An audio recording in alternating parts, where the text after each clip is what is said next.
सभी बीएलई को मेरा नमस्कार। मैं Ajay Choubey, CSC state office Lucknow से। आज आज की मुलाकात अंतर्गत हम बात करने जा रहे हैं उत्तर प्रदेश सरकार की एक बहुत ही महत्वाकांक्षी योजना, परिवार फैमिली आईडी, एक परिवार की पहचान।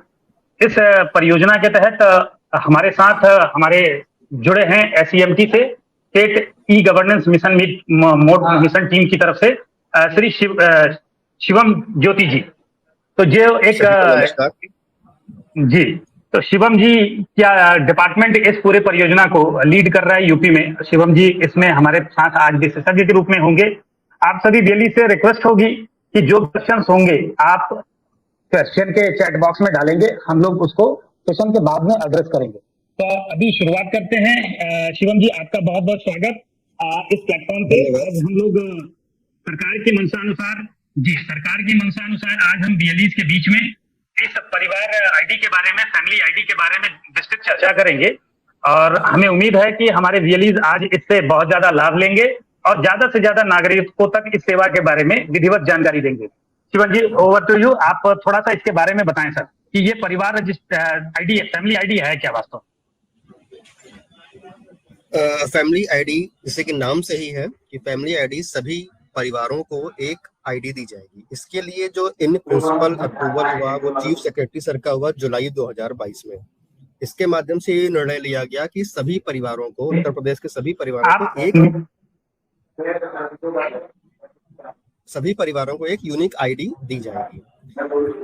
उत्तर प्रदेश में तकरीबन 3.5 करोड़ परिवार के कुल 15 करोड़ मेंबर के पास राशन कार्ड धारक है। तो सरकार ने यह निर्णय लिया कि इन 15 करोड़ मेंबर का राशन कार्ड नंबर ही इनकी फैमिली आईडी होगी। शेष बचे, अगर हम उत्तर प्रदेश की जनसंख्या अप्रोक्स 25 करोड़ माने इस समय, तो तकरीबन 10 करोड़ लोगों के पास फैमिली आईडी अभी वर्तमान में नहीं है। उनके लिए सरकार ने एक नया पोर्टल लॉन्च किया, दैट इज familyid.up.gov.in, जहां पर सिटीजन खुद से आकर के अपना रजिस्ट्रेशन कर सकते हैं और सेम जैसे कि आय जाति निवास प्रमाण पत्र में वेरिफिकेशन होता है, उनका ग्राउंड वेरिफिकेशन करके उनको परिवार आईडी दे दी जाएगी। रजिस्ट्रेशन दो माध्यम से किया सकता है। सिटीजन खुद से कर सकते हैं जो कि पूर्णतः निःशुल्क है। दूसरा माध्यम जैसे कि रूरल एरिया में सिटीजन को सपोर्ट करने के लिए हमारे सीएससी सेंटर्स पे बीएलईज है। सीएससी सेंटर के माध्यम से भी सिटीजन अप्लाई कर सकते हैं। उसके लिए जो शुल्क है वो बीएलईज के माध्यम से बीएलयू को और सरकार को प्राप्त होगा। इससे लाभ क्या है? फैमिली आईडी बनाने से लाभ क्या है कि अभी तक जो हमारी प्रदेश की सरकार होती थी, सिटीजन उन तक पहुंचता था योजनाओं का लाभ लेने के लिए। सिटीजन को कोई लाभ लेना है तो उसके लिए एप्लीकेशन अप्लाई करता था, फॉर्म भरता था, उसके पास उसका ग्राउंड वेरिफिकेशन होता था, देन उसको लाभ दिया जाता था। अभी सरकार की मंशा क्या है कि सरकार खुद से खुद पात्र लाभार्थियों तक सरकार पहुंचे। इसके का जो पूरा का सिस्टम है, ये हमारा फैमिली आईडी के माध्यम से इसको सरकार अचीव करने की तरफ अग्रसर। अजय जी, ये आपने एक तरीके से इसका पूरा सारांश में सारी बात को समझाया। एक बार जहां तक मैं समझ पाया, मैं भी इसको दोहराते हुए अपने बीएलईज को बताने की कोशिश करता हूं कि उत्तर प्रदेश सरकार, चूंकि आप देख रहे हैं कि डिजिटल गवर्नमेंट, आप लोग भी डिजिटल गवर्नमेंट का ही एक हिस्सा हैं, ई गवर्नेंस का एक हिस्सा है सीएससी। तो भारत सरकार ने 2006 से शुरुआत करी थी, तमाम चरणबद्ध तरीके से चीजें आगे बढ़ती आई। अब सरकार अभी तक डिजिटल फॉर्म में किसी काम को करती थी, करने के लिए एक बीएलईज को नागरिकों से, मतलब नागरिकों को तमाम तरीके के, जैसे कि आधार कार्ड, पैन कार्ड और अलग अलग चीजें, किसी भी लाभ को लेने के लिए लोगों को एविडेंस के रूप में लगाना होता था, ले जाना होता था, चाहे वो कास्ट सर्टिफिकेट हो, चाहे इनकम सर्टिफिकेट हो। लेकिन धीरे धीरे करके, जो आप लोग जैसा कि जानते हैं कि ई-डिस्ट्रिक्ट के अंतर्गत एक स्टेट डेटा सेंटर है जहां पे आप सभी परिवारों के, नागरिकों का डेटा कलेक्ट होता चला जा रहा है। जब भी आप कभी भी सरकार के किसी भी डोमेन में कोई भी सूचना डालते हैं, सूचना रजिस्टर करते हैं, तो वो सूचना सरकार के पास रिजर्व हो जाती है, सुरक्षित हो जाती है। अब ये सारी सूचनाएं अभी भिन्न भिन्न जगहों पे अलग अलग विभागों में पड़ी हुई है। वो सारी सूचनाएं एक परिवार के, देखिए एक व्यक्ति को मिलाकर के परिवार बनता है, तो यहाँ सरकारी दस्तावेजों के मामले में भी एक परिवार एक तरीके से एक डेटाबेस बनाया जा रहा है कि उस परिवार में कौन कौन व्यक्ति हैं, उस परिवार में किन किन सुविधाओं का लाभ मिल चुका है और कितने ऐसे परिवार हैं जिनको किसी भी सुविधा का लाभ नहीं मिला। तो सरकार चूंकि अब ई गवर्नेंस के क्षेत्र में एक कदम आगे बढ़ते हुए, जैसा कि आप लोगों ने स्लोगन पढ़ा भी होगा, पहले भी आता था कि सरकार आपके द्वार, तो उसी स्लोगन को चरितार्थ करते हुए एक फैमिली आईडी बनाने की जो शुरुआत की गई है, इसमें आपके परिवार को की सारी सूचनाएं, क्योंकि देखिए ये मैं बात अभी आप लोगों को बीएलई की हैसियत से कर रहा हूं, लेकिन ये सारी जानकारी अब आपको एक नागरिकों तक लेके जाना है कि एक व्यक्ति को आखिर, अभी जैसे किसी भाई ने सवाल भी किया कि फैमिली कार्ड से लाभ क्या है, तो हम लोग बिल्कुल अभी इस पे मंथन करेंगे, डिस्कस करेंगे और आपको उत्तर भी बताएंगे कि लाभ क्या है, क्योंकि सामने वाला भी आपसे यही सवाल करेगा कि लाभ क्या है। लेकिन अभी यहाँ पे मैं इसी पॉइंट पे आ रहा हूँ कि परिवार जो फैमिली आईडी की जहां तक बात की गई है, इसकी परिकल्पना सिर्फ यही है कि हर परिवार को जो एक जस्टिस होता है ना, सामाजिक न्याय होता है, सरकार भी इसकी तरफ आगे बढ़ के आना चाहती है कि किसी परिवार में 5 लाभार्थी योजनाएं हैं, उनको लेबर के अंतर्गत साइकिल भी मिला है, उनको वृद्धा पेंशन भी मिल रहा है, ये सब कुछ मिल रहा है। वहीं बगल में दूसरा परिवार है जिसके पास पात्रता होने के बावजूद भी चीजें नहीं है, तो ऐसे में सरकार खुद से उनको डिफाइन करेगी, उनके डेटाबेस को रेडी करेगी और उस संबंधित विभाग को भेजेगी कि इसे ये पात्र जब है तो इसे ये सारी सुविधाएं मिलनी चाहिए। तो कुल मिलाकर के यही है। तो अभी प्रत्यक्ष रूप से अगर बात करें तो आप लोगों को अभी लोगों को जागरूक करना है और ज्यादा से ज्यादा फैमिली आईडी उसकी डेवलप करानी है। जैसा कि अभी शिवम जी ने बताया कि 2 माध्यम होते हैं। एक माध्यम है आपका राशन कार्ड, जैसे कि अभी राशन कार्ड है, जो राशन कार्ड है, राशन कार्ड का नंबर ही आपका फैमिली आईडी होता है। अब राशन कार्ड जितने डिजिटल फॉर्म में हो चुके हैं पूरे उत्तर प्रदेश में, वो डिजिटल फॉर्म में यहाँ इस पोर्टल पर डालते ही वो उसे एक्सेप्ट कर लेगा। बहुत से राशन कार्ड के नाम पे फर्जी राशन कार्ड भी मार्केट में घूम रहे हैं, तो वो उसे रिजेक्ट कर देगा, ये भी ध्यान रखना है आप लोगों को। तो ऐसे में आप लोग इसको बहुत अभी अगला सेशन हम लोग प्रेजेंटेशन के माध्यम से लेके चलेंगे, क्योंकि हमारा उद्देश्य यहाँ बताने का है कि ई डिस्ट्रिक्ट जन सेवा केंद्र के माध्यम से एक वीएलई फैमिली आईडी पर कैसे काम कर सकता है, उसके बारे में पूरी विधिवत अभी पीपीटी के माध्यम से और वीडियो क्लिप के माध्यम से आप लोगों को जानकारी दी जाएगी। आप लोग अपने सवाल को या तो अभी पोस्ट करते जाएंगे, जब जब आता जाए हम एक एक करके सिरे से सारे सवालों के जवाब लेते जाएंगे। तो शुरुआत करते हैं शिवम जी, हम अपने प्रेजेंटेशन के माध्यम से, या अभी कुछ आपको ऐड करना हो तो शुरू करें फिर बताएं। जैसे कि आपने कहा कि सरकार खुद लाभ पहुंचाएगी जनता तक, तो इसका मैं एक छोटा सा एक एग्जांपल देना चाहूंगा। हम लोगों ने फैमिली आईडी के डेटाबेस को बेसिक एजुकेशन के डेटाबेस के साथ चलाया और ये हम लोगों ने मैप किया। तो हम लोगों ने ये आइडेंटिफाई किया कि तकरीबन 20 लाख स्टूडेंट ऐसे हैं जिनके माता पिता तो राशन कार्ड में ऐड हैं, लेकिन जो बच्चा स्कूल में पढ़ रहा है वो राशन कार्ड में ऐड नहीं है। जब ये आइडेंटिफाई हुआ और फिर हम लोगों ने ग्राउंड पर चलाया, तो फिर जो स्कूल में बच्चे थे उनको भी राशन कार्ड में ऐड करने की प्रक्रिया को सरकार ने चलाया। तो ये एक एग्जाम्पल था जिससे कि उस लाभ का प्राप्त जो कि 2 ही सदस्यों को हो रहा था, अभी 3 या 4 सदस्यों के होने लगा। तो ये सारा जो डेटा का एनालाइज करना है, ये सारा कुछ फैमिली आईडी के थ्रू हो रहा है। जी जी जी, तो ठीक है, मैं अब अपने स्क्रीन शेयरिंग के माध्यम से नेक्स्ट अब ई डिस्ट्रिक्ट के बीएलई कैसे इस पे काम कर सकते हैं उसके बारे में मैं अब अपना प्रेजेंटेशन शो करने जा रहा हूँ। जी बिल्कुल जी,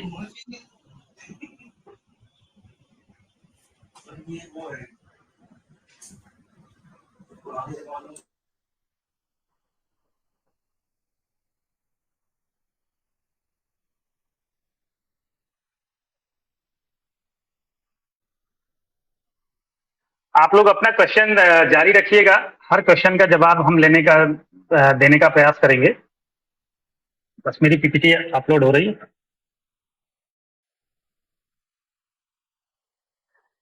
बहुत एक लंबी जर्नी हम लोगों ने तय किया है ई गवर्नेंस के क्षेत्र में। 2008 में बहुत सारे बीएलई हमारी जानकारी में हैं, आप लोग भी अभी जो दर्शक हैं उसमें होंगे। शुरुआत हम लोगों ने कुछ एक सर्विसेज से शुरू करी थी। आज डेटाबेस और डिजिटल इंडिया के बैनर तले हम लोग कहां से कहां तक पहुंच गए। मंशा हमेशा आपकी सरकार के एक मैसेंजर के रूप में होना चाहिए। पैसा कमाना तो आदमी कमाता है, लेकिन एक नागरिकों को, अपने आसपास के नागरिकों को ज्यादा से ज्यादा लाभ सुविधा उपलब्ध कराया जा सके, यह आपका हमेशा से ध्येय होना चाहिए। इस पे जितना जिद करके आप आगे बढ़ेंगे, एक समय के बाद आपको खुद से ये महसूस होने लगेगा कि चीजें धीरे धीरे करके आप जिस उद्देश्य के लिए अपने सेंटर का यूज कर रहे हैं, आप जिस उद्देश्य के लिए आप अपने चूंकि सामाजिक रसूख के साथ साथ आपको अपनी अर्निंग चाहिए होती है, वो सारी चीजें आपको यहाँ से प्राप्त हो सकती है।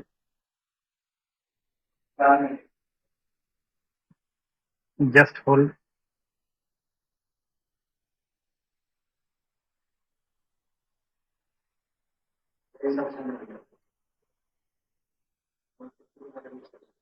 अब बात करते हैं, ये वेबसाइट है जिस वेबसाइट की अभी हम लोग चर्चा कर रहे हैं, फैमिली आईडी, एक परिवार एक पहचान।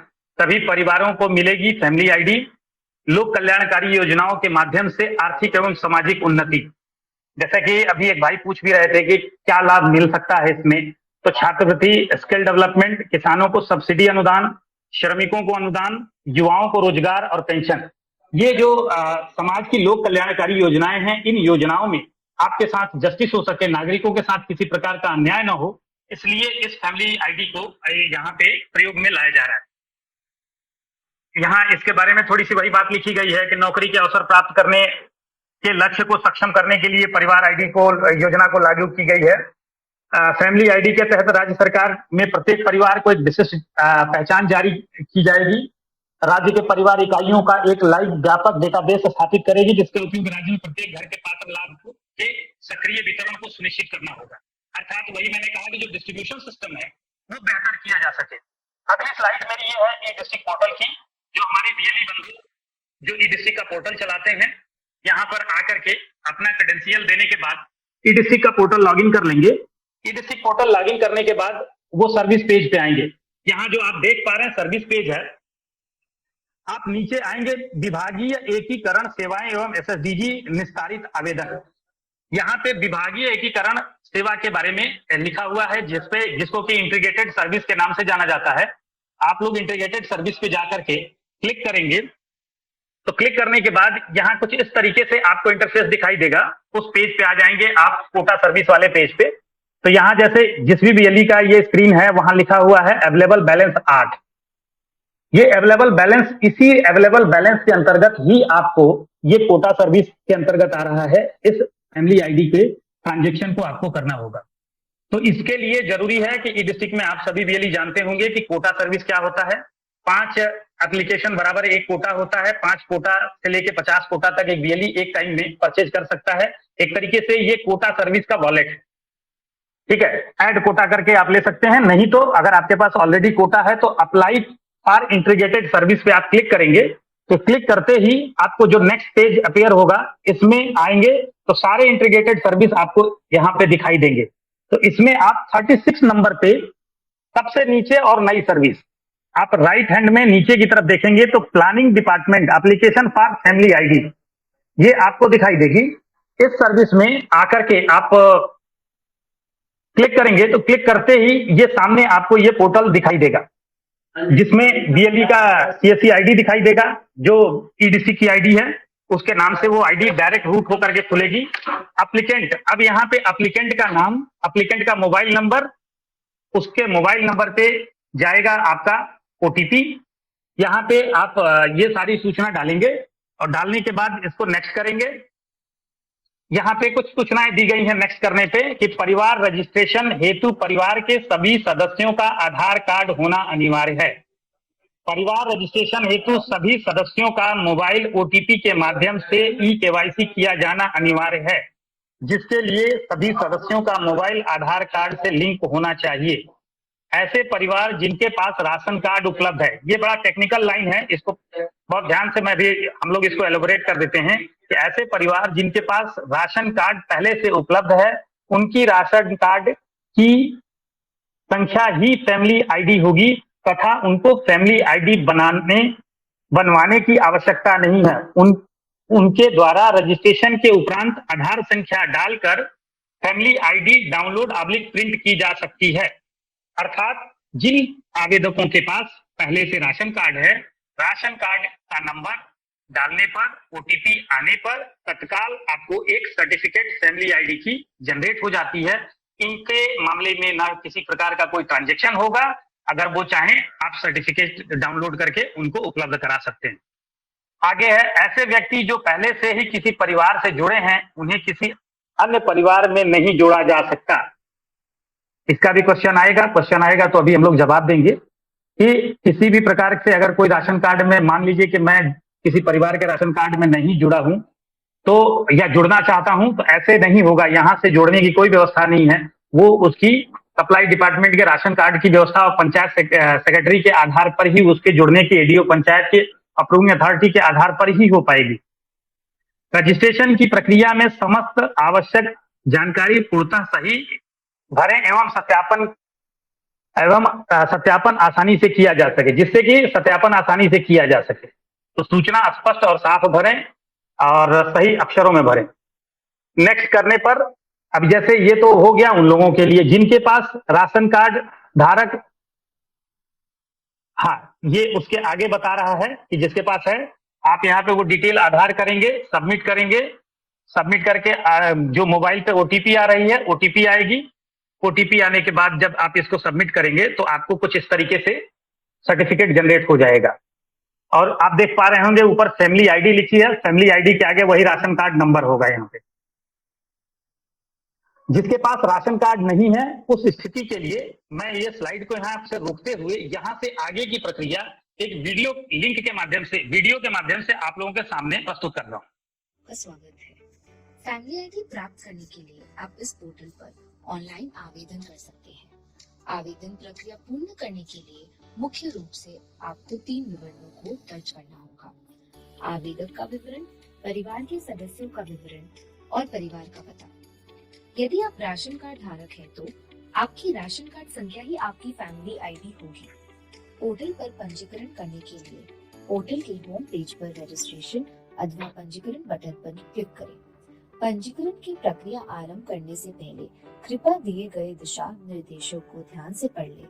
अपना नाम और आधार से लिंक मोबाइल नंबर दर्ज करके सेंड ओटीपी बटन पर क्लिक करें। आपके दिए गए मोबाइल नंबर पर एक ओटीपी प्राप्त होगा। सही नंबर को ओटीपी बॉक्स में दर्ज करें एवं स्क्रीन पर दर्शाए गए कैप्चा को कैप्चा बॉक्स में दर्ज करके सबमिट बटन पर क्लिक करें। सबमिट हो जाने के बाद आपकी स्क्रीन पर एक धन्यवाद एवं सफल पंजीकरण का संदेश प्रदर्शित होगा। अब पोर्टल पर लॉग इन करने एवं फैमिली आईडी प्राप्त करने हेतु sign in to continue link पर क्लिक करें। साइन इन करने के लिए अपना पंजीकृत मोबाइल नंबर दर्ज करके सेंड ओटीपी बटन पर क्लिक करें। दर्ज मोबाइल नंबर पर एक ओटीपी प्राप्त होगा। सही नंबर को ओटीपी बॉक्स में दर्ज करें एवं स्क्रीन पर दर्शाए गए कैप्चा को कैप्चा बॉक्स में दर्ज करके साइन इन बटन पर क्लिक करें। साइन इन करने के बाद आप सीधे पंजीकरण प्रक्रिया की स्क्रीन में पहुंच जाएंगे। आगे बढ़ने के लिए आधार नंबर बॉक्स में अपना आधार नंबर दर्ज करके आगे बढ़े बटन पर क्लिक करें। यदि आपके परिवार की फैमिली आईडी उपलब्ध है तो आधार ई-केवाईसी के माध्यम से आप अपनी फैमिली आईडी प्राप्त कर सकते हैं। यदि आपके परिवार की फैमिली आईडी उपलब्ध नहीं है तो फैमिली आईडी रजिस्ट्रेशन हेतु आगे बढ़े पर क्लिक करें। आगे बढ़ने के बाद आप पंजीकरण के पहले चरण को पूर्ण करेंगे। यहाँ सहमति चेकबॉक्स पर क्लिक कर ओटीपी भेजिए बटन पर क्लिक करें। आपके आधार लिंक मोबाइल नंबर पर एक ओटीपी प्राप्त होगा। यदि आपका नंबर आधार से लिंक न हो तो पहले नजदीकी आधार केंद्र पर जाकर अपडेट कराएं। आधार लिंक नंबर एक्टिव होने की दिशा में प्राप्त हुए सही ओटीपी नंबर को ओटीपी बॉक्स में दर्ज कर वेरीफाई करें पर क्लिक करें। स्क्रीन पर प्रदर्शित डिटेल्स को कंफर्म कर ले एवं अन्य फील्ड्स में अपना जवाब दर्ज कर आगे बढ़ो पर क्लिक करें। परिवार के अन्य सदस्यों को जोड़ने के लिए आधार नंबर बॉक्स में संबंधित सदस्यों के आधार नंबर दर्ज कर ओटीपी भेजे बटन पर क्लिक करें। संबंधित सदस्यों के आधार लिंक मोबाइल नंबर पर एक ओटीपी प्राप्त होगा। प्राप्त हुए सही ओटीपी नंबर को ओटीपी बॉक्स में दर्ज कर वेरीफाई करें पर क्लिक करें। यदि कोई सदस्य किसी अन्य परिवार में पहले से जुड़ा हुआ है तो उसको यहाँ जोड़ना संभव नहीं होगा। स्क्रीन पर प्रदर्शित डिटेल्स को देख के कंफर्म कर ले एवं प्रदर्शित फील्ड्स जैसे विवाहित स्थिति, आधार लिंक मोबाइल नंबर एवं पति पत्नी का नाम में अपना जवाब दर्ज करने के साथ साथ संबंधित सदस्यों का आवेदन से संबंध भी दर्ज करें। सभी डिटेल्स दर्ज करने के बाद सुरक्षित करने पे क्लिक करें। यदि किसी सदस्य की डिटेल्स में संशोधन करना हो तो एडिट आइकन पर क्लिक करके संशोधन कर सकते हैं। इसी तरीके से परिवार के सभी सदस्यों को एक एक करके जोड़े और सभी सदस्यों को जोड़े जाने की दिशा में पता जोड़ने के लिए आगे बढ़े। परिवार का पता जोड़ने के लिए शहरी या ग्रामीण में से एक विकल्प का चयन करें। तत्पश्चात प्रदर्शित फील्ड्स में परिवार का पता विस्तार में दर्ज करें। पता दर्ज हो जाने की दिशा में सुरक्षित कर आगे बढ़े बटन पर क्लिक करें। पंजीकरण के अंतिम चरण में सभी दर्ज डिटेल्स को जांच लें। फाइनल सबमिशन के पश्चात किसी भी विवरण को संशोधित किया जाना संभव नहीं होगा। डिटेल सही होने की दिशा में सहमति चेकबॉक्स पर क्लिक कर फाइनल सबमिशन पर क्लिक करें। आपने अपना आवेदन सफलतापूर्वक सबमिट कर दिया है। आपकी प्रोविजनल आईडी नंबर और एप्लीकेशन नंबर स्क्रीन पर प्रदर्शित होगी। साथ ही एक एसएमएस आपके पंजीकृत मोबाइल नंबर पर भी प्राप्त होगा, जिसे आप अपने पास नोट कर सकते हैं या लिंक पर क्लिक कर प्रोविजनल आईडी डाउनलोड भी कर सकते हैं। लेखपाल और ग्राम विकास अधिकारी के सत्यापन एवं एसडीएम या वीडियो के अनुमोदन के बाद फैमिली आईडी आपके एसएमएस नोटिफिकेशन के द्वारा प्राप्त हो जाएगी। अपने आवेदन की वर्तमान स्थिति चेक करने के लिए आप इस पोर्टल का इस्तेमाल करें। धन्यवाद। जी, तो यहाँ आप लोगों ने देखा कि एक बृहद प्रक्रिया इसकी क्या है। बीच में राशन कार्ड अगर आपके पास है तो वो पूरी प्रक्रिया एक जगह शुरुआत में ही रुक जाती है, वहीं से आपकी पूरी फैमिली का डेटाबेस फैच होकर के सर्टिफिकेट पे आ जाता है। अगर आपकी राशन कार्ड नहीं है, ऐसी स्थिति में संबंधित विभाग द्वारा वेरीफाई करने के बाद अप्रूविंग अथॉरिटी द्वारा उसको अप्रूवल मिलने के बाद आपके एसएमएस के जरिए आवेदक को इसकी सूचना आ जाती है और वो सर्टिफिकेट जनरेट हो जाता है। इसी दौरान जब आप एप्लीकेशन सबमिट कर रहे होते हैं, इसी दौरान आपके जो कोटा है, कोटे से एक कोटा का डिडक्शन कर लिया जाता है। अर्थात जो ही आप अपना ये आवेदन कंप्लीट करते हैं, कंप्लीशन के साथ ही एक कोटा आपके वॉलेट से माइनस हो जाता है। जी, शिवम जी कुछ कहना चाहें, उसके बाद फिर हम लोग कुछ क्वेश्चनार देखते हैं। बीएलईज बहुत सारा सवाल कर रहे हैं इसको लेकर के। जी, इसमें हम कुछ लाइन जोड़ना चाहेंगे। सबसे इम्पोर्टेंट है कि आधार से मोबाइल नंबर लिंक होना ही चाहिए, अन्यथा उस सदस्य को ऐड नहीं किया सकता। प्लस जो आवेदक है, जो पहला आवेदक है, उसकी उम्र 18 वर्ष से ऊपर होनी चाहिए। ये 2 पॉइंट में और ऐड करना चाहूंगा। तो इस बात का भी बीएलईज को रिक्वेस्ट है कि वो ध्यान।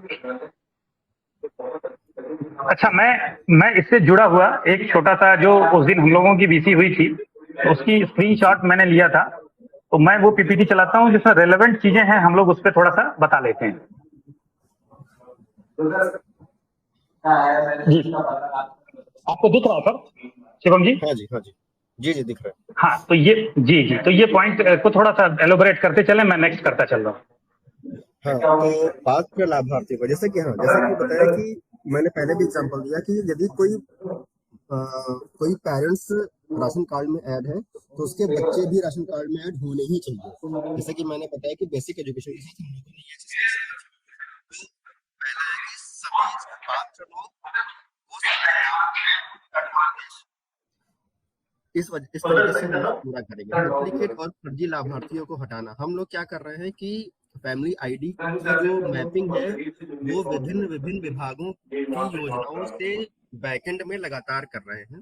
इसकी वजह से हम लोगों ने, अगर मैं एग्जांपल दूं तो ओल्ड एज पेंशन और विडो पेंशन, यदि कोई महिला है तो वो या तो ओल्ड एज पेंशन पाएगी और या तो विडो पेंशन पाएगी। तो इसको हम लोगों ने 6,000 कुछ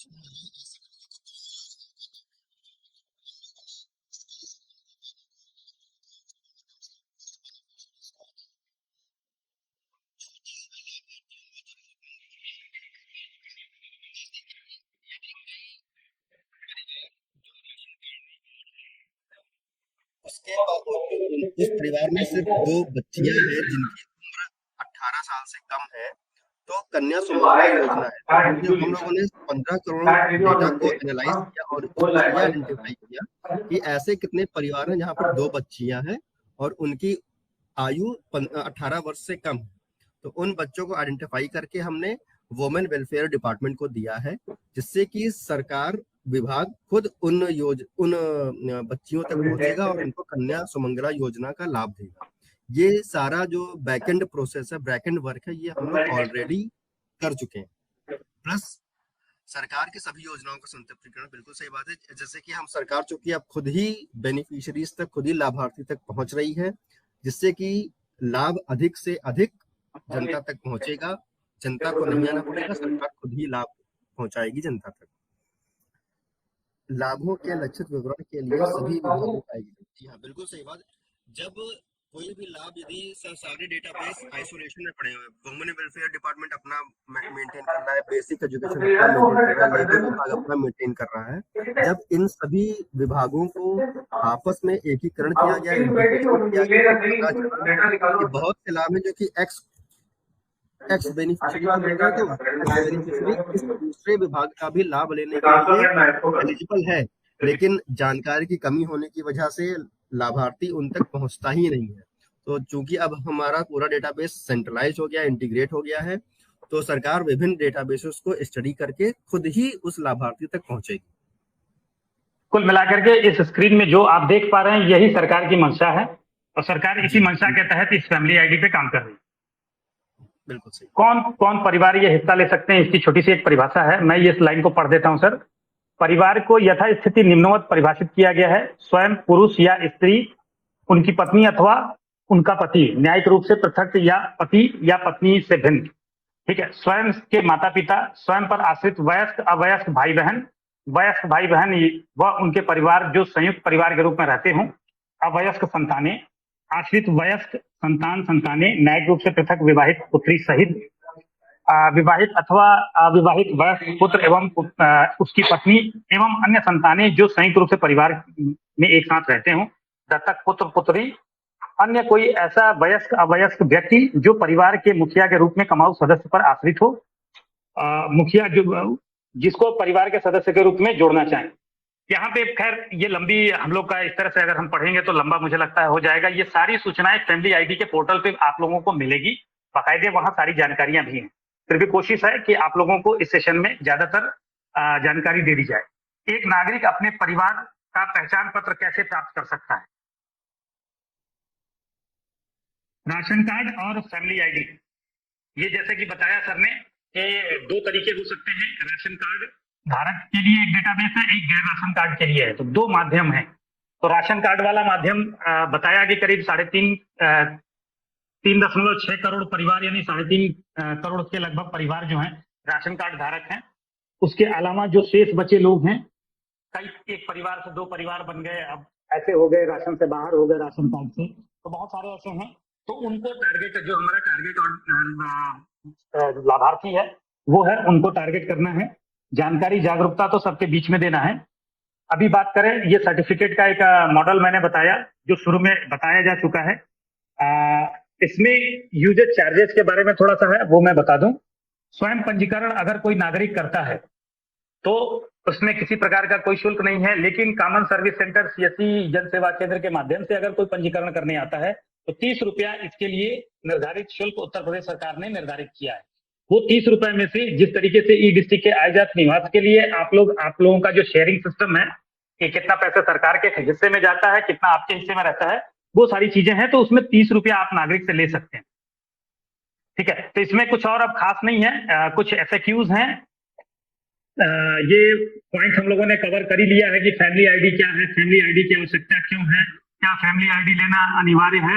अगर मेरे पास ये एक थोड़ा सा एक बार उत्तर दे दें, मैं कुछ प्रश्न करने जा रहा हूँ। क्या फैमिली आईडी लेना अनिवार्य है, ये प्रश्न हो सकता है? जी नहीं, पर फैमिली आईडी अनिवार्य नहीं है। इसकी वजह से किसी को भी किसी लाभ से वंचित नहीं किया जाएगा। ये पूर्णतया ऑप्शनल है, आपकी इच्छा के ऊपर है। लेकिन हाँ, अगेन मैं ये कहना चाहूंगा कि इस फैमिली आईडी लेने से आपको सरकार के द्वारा बहुत से बेनिफिट जो कि आपको टफ होता है लेने के लिए, सरकार आप तक खुद पहुंचेगी। तो मैं यही रिकमेंड करूंगा कि सभी सदस्य, सभी VLEs, सभी सदस्यों का फैमिली ID बनवाएं। यानी कि अगर ऐसे बात कर लें थोड़ा सा एग्जांपल के तौर पे कि रेलवे के विंडो पे खड़े होकर के टिकट लेना और ऑनलाइन टिकट ले लेना। जी बिल्कुल। जैसे कहने का मतलब कि तब डेटाबेस आपके लिए काम करने लगेगा। एक ये है कि आप प्रधान से रिकमेंडेशन करवाएंगे, DDO साहब के पास जाएंगे, जगह जगह आप दौड़ लगाएंगे, तब जाकर के चीजें बनेंगी। और आप इस माध्यम से अगर आते हैं तो आपका ऑलरेडी सूचना डेटाबेस फैमिली ID का जो पोर्टल है वो खुद ही आपको एक तरीके से सेग्रीगेट करके सरकार के संबंधित विभाग के पास भेज देगा कि ये लाभार्थी के लिए पूर्ण रूप से पात्र हैं, इनको लाभ दिया जाए। जी जी बिल्कुल सही। अब एक क्वेश्चन है कि फैमिली ID पंजीकरण हेतु कौन आवेदन कर सकता है? इसमें उत्तर दिया गया है परिवार का कोई भी वयस्क आवेदक हो सकता है। जैसे इसको मैं थोड़ा सा क्लियर करूं, थोड़ा अगर कुछ गड़बड़ होगा तो बताइएगा शिवम जी, क्योंकि मैं भी खुद सीख रहा हूं।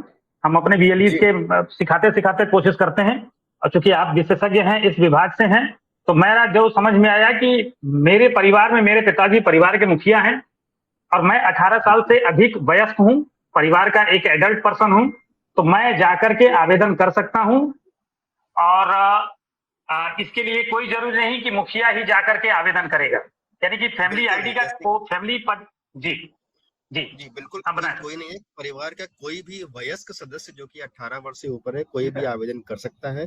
जरूरी नहीं है कि मुखिया। एक्चुअली प्रैक्टिकल प्रॉब्लम्स ये आती है कि मुखिया जो है वो जनरली 70 इयर्स 80 इयर्स का होता है, वो बहुत कंप्यूटर सेवी कई बार नहीं होता है।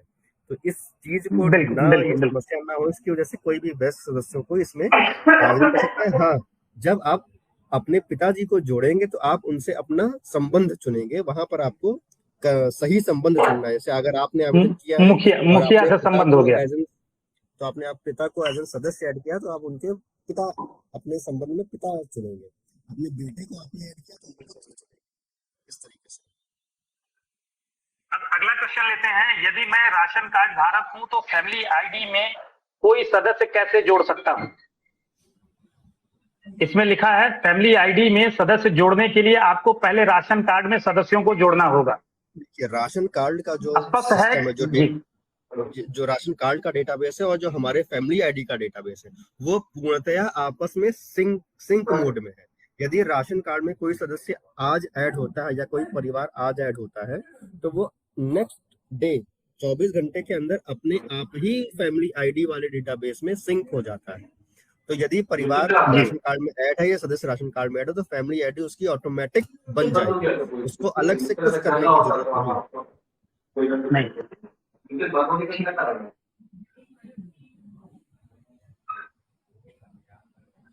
आगे एक क्वेश्चन लेते हैं कि फैमिली ID को पहचान के प्रमाण के रूप में इस्तेमाल किया जा सकता है?